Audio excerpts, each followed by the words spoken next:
Assalamualaikum warahmatullahi wabarakatuh. Materi kita pada hari ini adalah tentang pengujian hipotesis ya.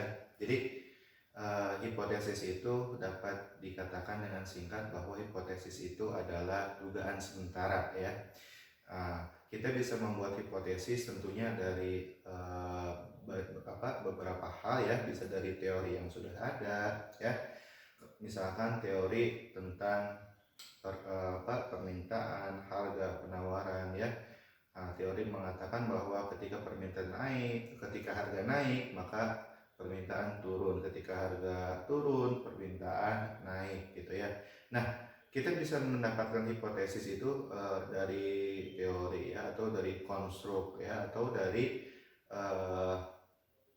apa yang terjadi pada dunia real ya. Nah, maka kita uji ya, apakah misalkan sesuatu itu ketika misalkan ditambah dikurangi apa dampaknya gitu ya. Jadi dengan hipotesis kita bisa menduga ya kejadian apa yang akan terjadi, atau hipotesis itu adalah kita menduga sesuatu yang belum kita teliti sebelumnya ya. Nah, apakah misalkan dalam kasus yang akan kita teliti itu apakah sesuai dengan teori, sesuai dengan konstruk, sesuai dengan konsep atau tidak gitu ya. Nah, maka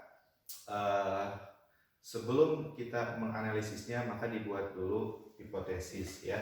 Nah, maka hipotesis ini tentunya harus dibuktikan ya, apakah nanti hasil penelitian kita itu akan menerima hipotesis kita ya, dugaan sementara kita, atau bahkan menolak ya. Nah, sehingga kalau kita berbicara hipotesis, maka hipotesis itu yang pertama itu ada dua ya. Misalkan yang pertama itu ada H0 ya, yaitu hipotesis 0 ya. Kemudian ada hipotesis alternatif. Ini ada yang melambangkan HA atau HI ya. Nah, yang kedua adalah hipotesis alternatif ya. Nah, hipotesis 0 ini biasanya selalu berbunyi, misalkan kita akan melakukan uji beda ya, maka hipotesis 0 itu bunyinya nanti selalu tidak ada perbedaan gitu ya. Nah, hipotesis alternatif itu bunyinya terdapat perbedaan gitu ya. Nah, misalkan kalau kita mau meneliti teori pengaruh gitu ya, maka hipotesis 0 itu selalu berbunyi tidak ada pengaruh gitu ya. Nah, hipotesis alternatif berbunyi terdapat pengaruh gitu ya. Ketika kita mau meneliti korelasi gitu ya, hubungan, maka hipotesis 0 ini selalu berbunyi tidak ada korelasi, tidak ada hubungan ya. Sedangkan hipotesis alternatif itu selalu berbunyi ada hubungan atau ada korelasi gitu ya. Nah, itu untuk membuat hipotesis 0 dan hipotesis alternatif. Nah, yang kedua ya, tentang hipotesis ini sebenarnya melanjutkan materi-materi kita yang sebelumnya ya, tentang konsep peluang ya, bahwa hipotesis itu ya, peluang benar dan salahnya itu selalu berjumlah 100% gitu ya. Nah, selalu berjumlah 100% atau 1 gitu ya. Nah, berapa nanti yang sesuainya itu ya, berapa yang tidak sesuainya ya. Nah, misalkan ketika kita membuat hipotesis ya, nah penelitian itu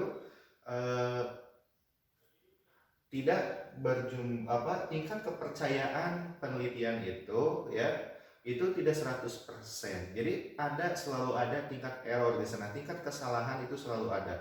Sehingga yang namanya penelitian atau research itu selalu berkembang ya dari waktu ke waktu. Mungkin penelitian yang dilakukan sekarang berbeda hasilnya dengan yang akan datang.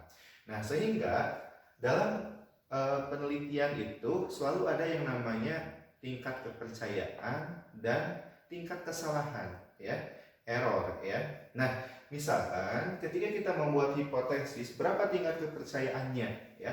Apakah 99% ya, apakah 95% atau 90% misalkan. Nah, sehingga ketika tingkat kepercayaannya itu adalah 95% ya, confident intervalnya adalah 95% ya, maka ketika misalkan tingkat kepercayaan, nah ketika tingkat kepercayaannya adalah 99%, maka alfanya itu adalah 1% gitu ya. Ketika tingkat kepercayaannya 95%, maka alfanya, tingkat kesalahannya itu adalah 5% ya. Dan ketika tingkat kepercayaan 90%, nah maka alfanya itu adalah 10%.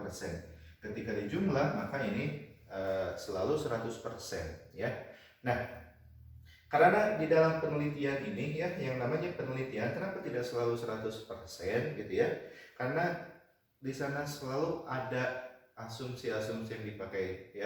Nanti kita akan bahas ya tentang itu ya. Nah, jadi selalu memiliki tingkat kesalahan ya.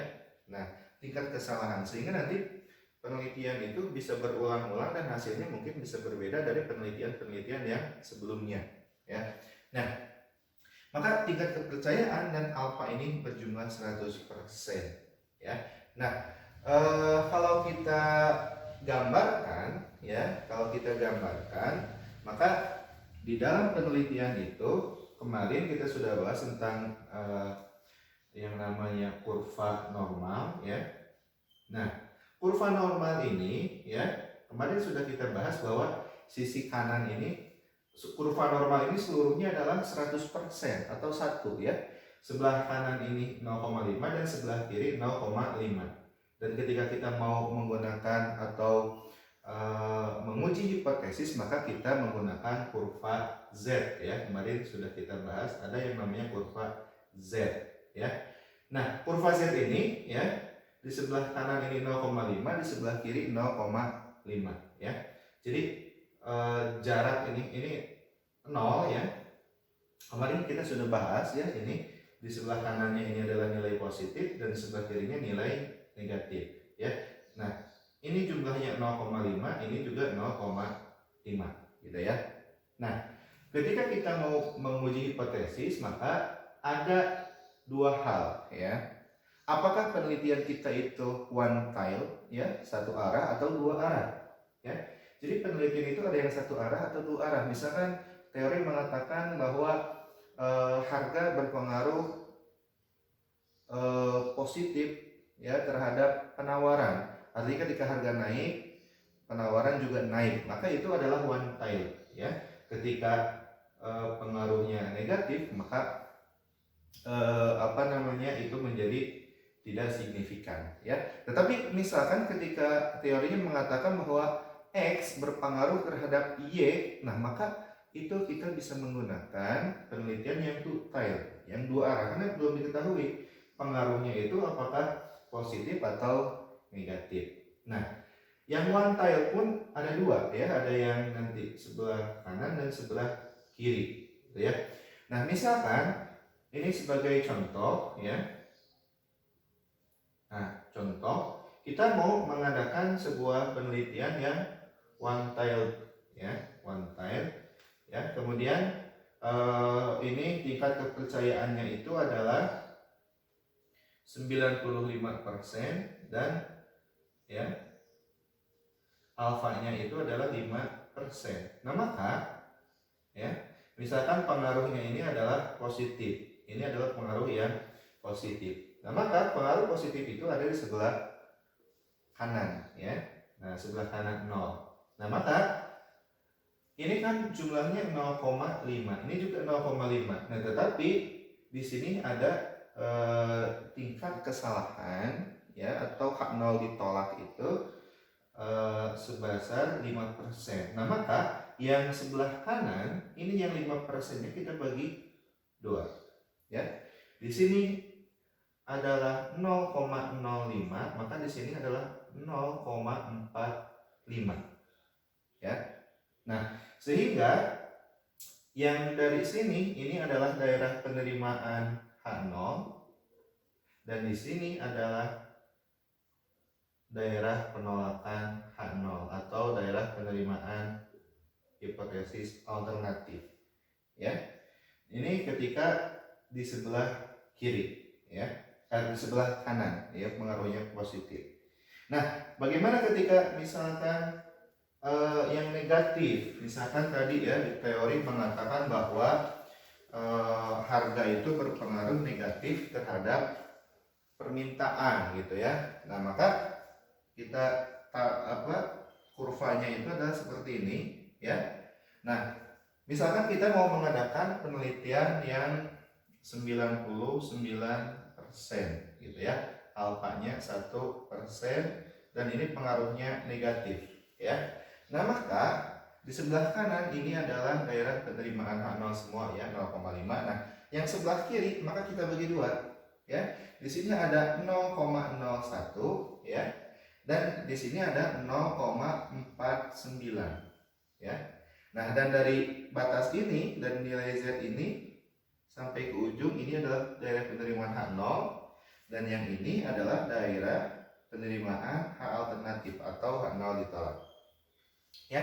Nah, lalu bagaimana ketika kita mau mengadakan penelitian yang two-tail ya? Penelitian yang dua arah gitu ya. Kita tidak mengetahui apakah pengaruhnya positif dan negatif ya. Maka misalkan kita gambarkan lagi ya, ini kurvanya seperti ini. Nah, misalkan kita mau mengadakan penelitian dengan tingkat kepercayaan 90%, maka alfanya adalah 10%. Dan ini adalah dua arah, two-tail ya. Nah, maka ketika dua arah, maka daerah penerimaan dan penolakannya ada di sebelah kanan dan di sebelah kiri gitu ya. Nah, sehingga yang sebelah kanan kita bagi dua, sebelah kiri juga kita bagi dua ya. Nah, 10%-nya pun maka ini dibagi dua ya.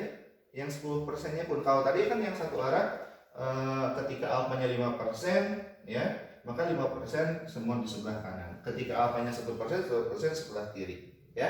Nah, ketika yang dua arah maka alfanya pun kita bagi dua. Ini kan alfanya 10% ya. Maka 5% di sebelah kanan ini 0,05, ini juga 0,05. Sehingga daerah penerimaan H0-nya ini 0,45, ini 0,45.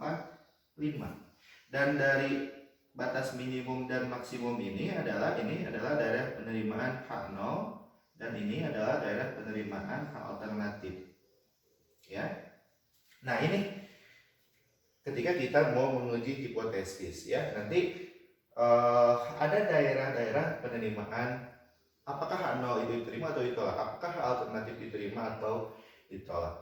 Nah, ini sepintas tentang pengujian hipotesis ya, ada daerah penerimaan dan penolakan. Nah, sekarang maka kita langsung masuk ke contoh soal gitu ya. Nah, kita masuk ke contoh soal ya. Nah, tentunya ini nanti sebelum kita menguji hipotesis nanti harus cari dulu berapa nilai Z-nya kan ya. Nah, supaya lebih jelas kita masuk ke contoh soal ya tentang uji hipotesis ini ya. Oke, ini kita hapus dulu.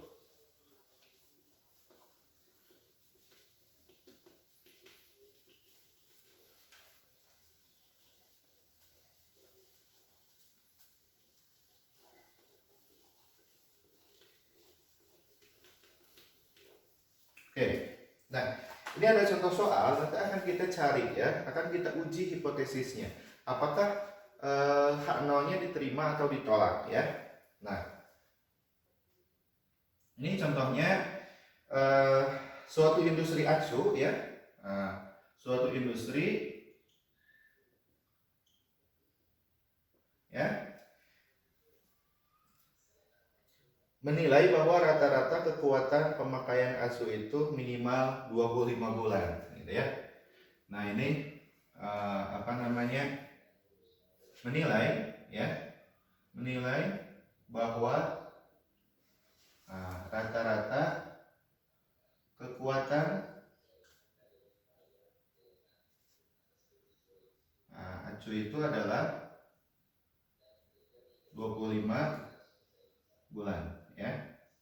Nah, kemudian ya diambil sampel ya. Nah, diambil 49 sampel ya. Maka dari 49 sampel itu hasilnya adalah ya. Nah, ini hasilnya adalah ya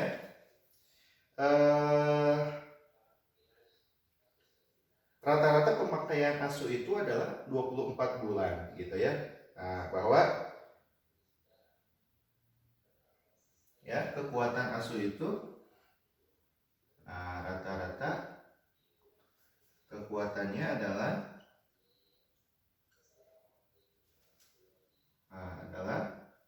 24 bulan dengan ya standar deviasinya itu atau simpangan bakunya adalah 5 bulan ya.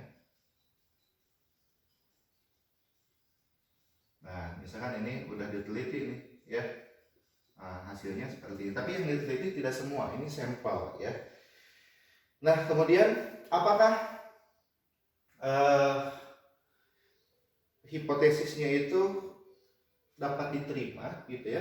Tadi kan hipotesis mengatakan bahwa kekuatan aki ini adalah 25 bulan ya. Apakah hipotesisnya diterima ya? Apakah penilaian Yesus tersebut benar kembali dengan menggunakan tingkat kepercayaan 95% gitu ya. Nah, misalkan kita akan teliti ya. Teliti dengan tingkat kepercayaan 95% ya.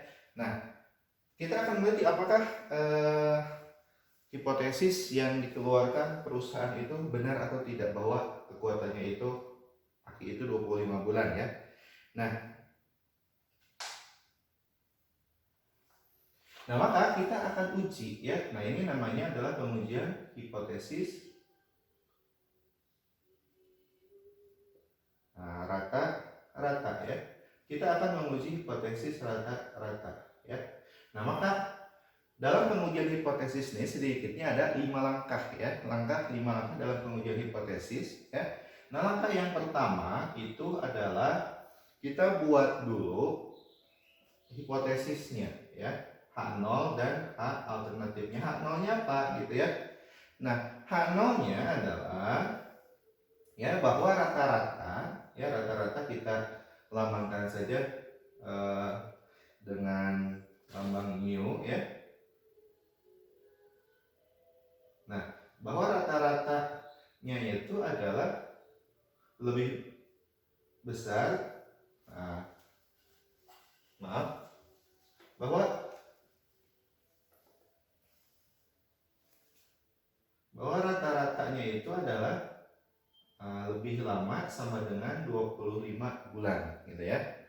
Dan hipotesis alternatifnya itu adalah bahwa rata-ratanya itu adalah lebih kecil dari 25 bulan ya. Nah, kemudian langkah kedua adalah kita membuat kriteria ya. Nah, setelah kita membuat hipotesis ya, 5 langkah kemudian hipotesis. Langkah pertama membuat hipotesis, langkah kedua kita buat kriteria. Kriteria apa? Penerimaan dan penolakan H0 ya.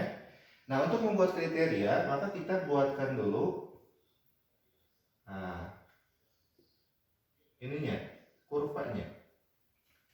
Nah, misalkan ya di sini kita sudah buat kurvanya.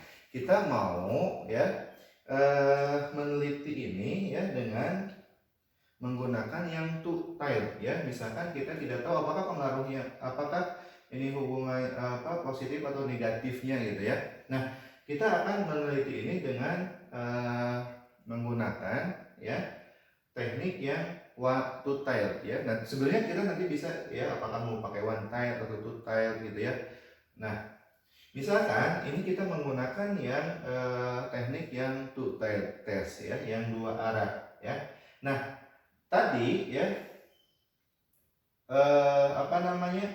kan kita sudah menentukan bahwa tingkat kepercayaannya itu ya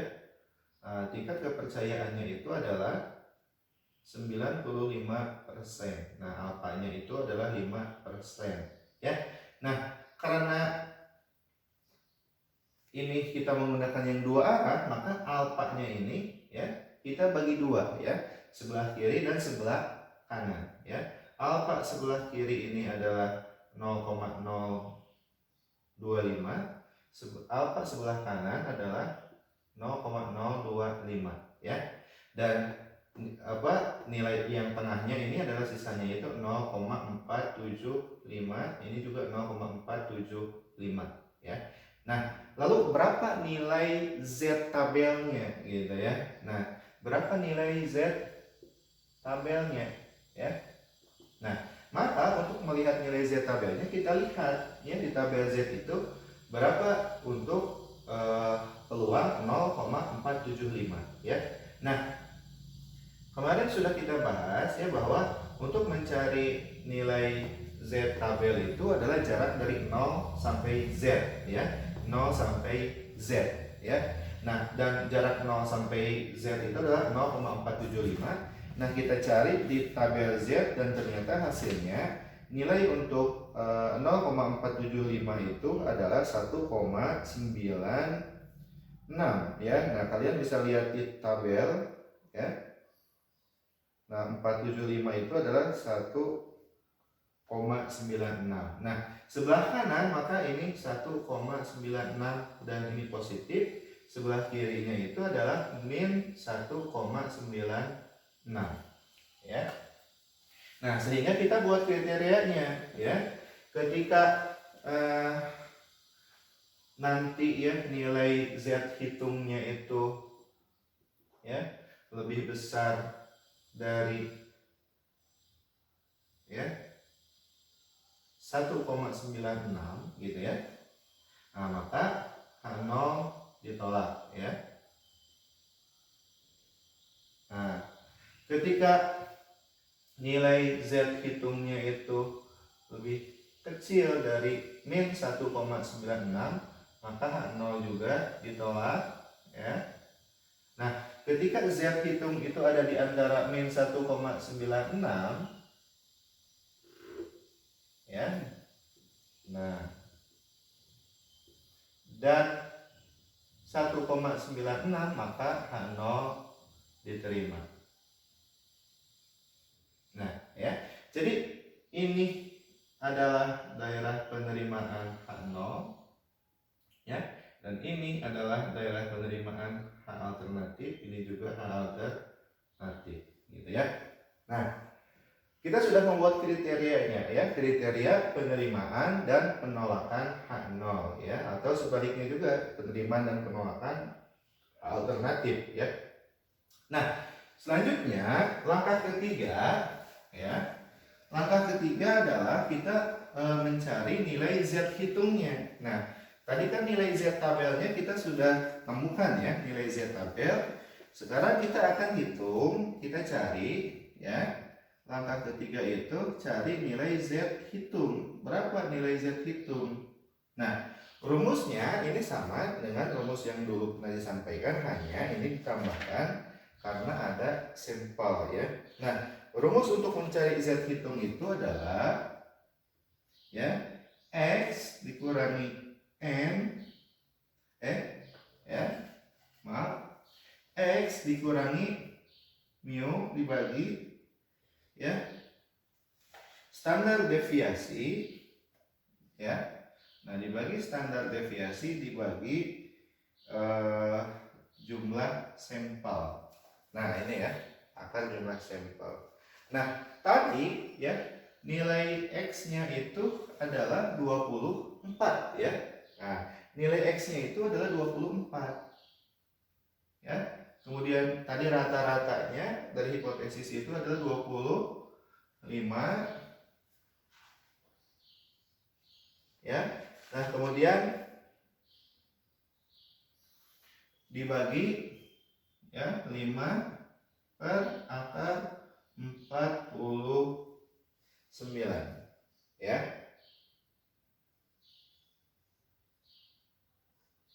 Nah, lalu kita hitung berapa hasilnya ya. Nah, 24 kurangi 25 itu adalah min 1 dibagi ya 5 per, nah akar 49 itu adalah 7 ya. Nah, dibagi 5 per 7 ya. Nah, maka hasilnya itu adalah Nanti silakan kalian hitung menggunakan kalkulator ya.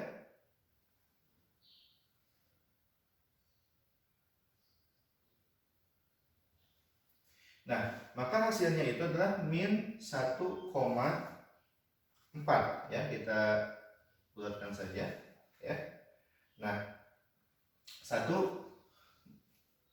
min 1,4 ya. Nah, dari mana? Nah, ketika kita melihat yang seperti ini, maka ini kita tinggal bisa buat penghitungan yang lebih simpel. Tidak usah kita 5 bagi 7 dulu. Langsung saja min 1 kali 7 dibagi 5 ya. Nah, 7 dikali 5 itu adalah 1,4 ya. Nah, ini kalau kita sederhanakan adalah ya min 1 dikali 7 ya dibagi 5 ya. Nanti 1,4. Nah, kita sudah menghitung nih nilai Z hitungnya itu adalah 1,4. Nah, maka langkah yang keempat, kita bandingkan antara Z hitung dan Z tabel ya. Nah, langkah keempat itu adalah bandingkan ya antara ya Z hitung dengan Z tabel. Nah, Z hitungnya itu adalah min 1,4, Z tabelnya tadi adalah min 1,96 ya. Di mana posisinya 1,4 itu? Maka min 1,4 itu di sini ya, min 1,4. Dan itu berada di dalam daerah penerimaan H0 gitu ya. Nah, daerah penerimaan H0. Nah, berarti ya H0 itu menyatakan bahwa tidak terdapat perbedaan ya dengan apa yang disampaikan sebelumnya gitu ya. Nah, kalau H alternatif mengatakan terdapat perbedaan gitu ya. Nah, hipotesis sebelumnya menyatakan perusahaan itu kekuatan AC itu adalah 25 bulan gitu ya. Nah, maka ketika misalkan kita sudah membandingkan, ternyata min 1,4 itu ya ada di antara ya. Nah, ada di antara min 1,96 ya dan 1,96. Berarti ini H0-nya diterima. Nah, langkah kelima adalah kita membuat sebuah kesimpulan. Nah, kesimpulannya adalah bahwa dengan tingkat kepercayaan 95% gitu ya. Nah, kesimpulannya itu adalah dengan tingkat kepercayaan 95%. Jadi dengan tingkat kepercayaan 95%, maka ya rata-rata kekuatan ASU itu atau AKI itu sama dengan 25 bulan. Nah, ya karena kan ini tidak ada perbedaan ya, tidak ada perbedaan dengan penelitian sebelumnya. Nah, sehingga rata-rata kekuatan ASU itu adalah sama dengan 25 bulan gitu ya. Nah, lalu bagaimana ketika kita menggunakan yang one tile gitu ya. Nah, kita menggunakan yang one tile ya. Misalkan kita karena ini adalah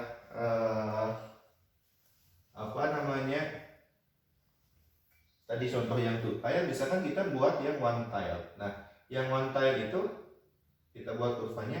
Sebelumnya kan kita sudah mengetahui ya bahwa ada kurva X, ada kurva Z. Nah, kurva X itu adalah nilai yang sebenarnya. Di kurva X ini kan yang di tengah itu adalah rata-rata. Kalau di kurva Z itu 0. Tadi kan rata-ratanya 25 gitu ya. Nah, rata-ratanya 25. Nah, setelah kita ambil sampel ternyata hanya 24 gitu ya. Rata kekuatan ASU itu 24 bulan, simpangan baku 5 bulan. Nah, sehingga di sini kan 24 ya. Nah, kemudian ini kita akan teliti sama ya dengan tingkat kepercayaan 95% dan alfanya 5% gitu ya. Nah, maka ketika kita menggunakan yang one tile satu arah, ya, maka tabel sebelah kanan ini tetap 0,5, yang sebelah kiri saja yang kita bagi dua. Nah, alfanya daerah penerimaan HA dan H0 gitu ya. Nah, tetapi alfanya kalau yang one tile tidak dibagi dua. Nah, sehingga di sini alfanya itu adalah 0,05 dan ini adalah 0,45 ya. Nah, 0,45.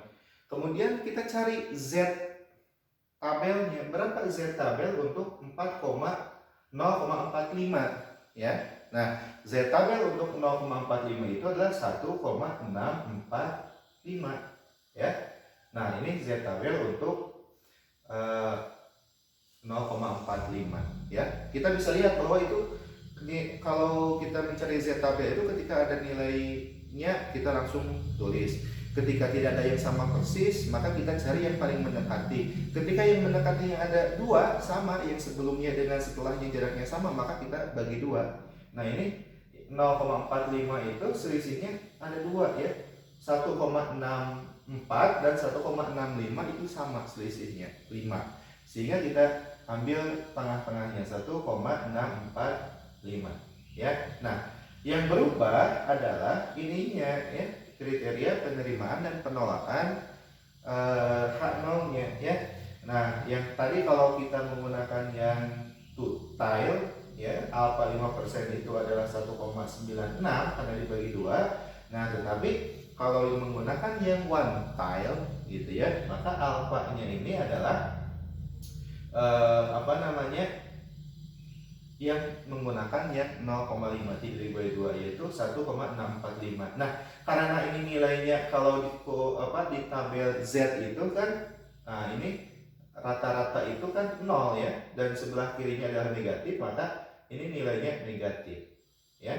Nah, sehingga kalau kita menggunakan yang one tile gitu ya, nah kriterianya hanya ada dua ya. Nah, di sini ya, misalkan kita menggunakan yang one tile, kriterianya hanya ada dua. Maka kriteria pertama itu adalah ketika Z hitung ya, ketika Z hitung itu lebih besar sama dengan min 1,645, maka H0 diterima. Nah, ketika Z hitung lebih kecil dari min 1,645, maka H0 ditolak. Nah, hanya ada dua ketika kita menggunakan one tile kriterianya. Kalau two tile itu ada 3 ya. Nah, sekarang kita akan cek. Tadi kan nilai Z hitungnya itu adalah min 1,4 gitu ya, min 1,4. Nah, min 1,4 itu masih tetap ada di sebelah sini ya. Nah, min 1,4 ini ya 24 ini di sini kan min 1,4 itu masih ada di daerah. Nah, ini adalah daerah penerimaan H0, daerah penerimaan H alternatif itu di sini ya, dari min 1,645 ke sebelah kiri gitu ya. Nah, sehingga kalau kita uji ya, nah ini soal ini, contoh soal ini, baik menggunakan yang one tile maupun two tile itu H0-nya tetap diterima dan H alternatif ditolak ya. H0 itu menyatakan bahwa rata-rata kekuatan acuh itu atau aki itu sama dengan 25 bulan gitu ya. Nah, saya kira demikian ya materi kita pada hari ini ya tentang pengujian hipotesis ya, semoga bisa dipahami. Kita akhiri saja. Assalamualaikum warahmatullahi wabarakatuh.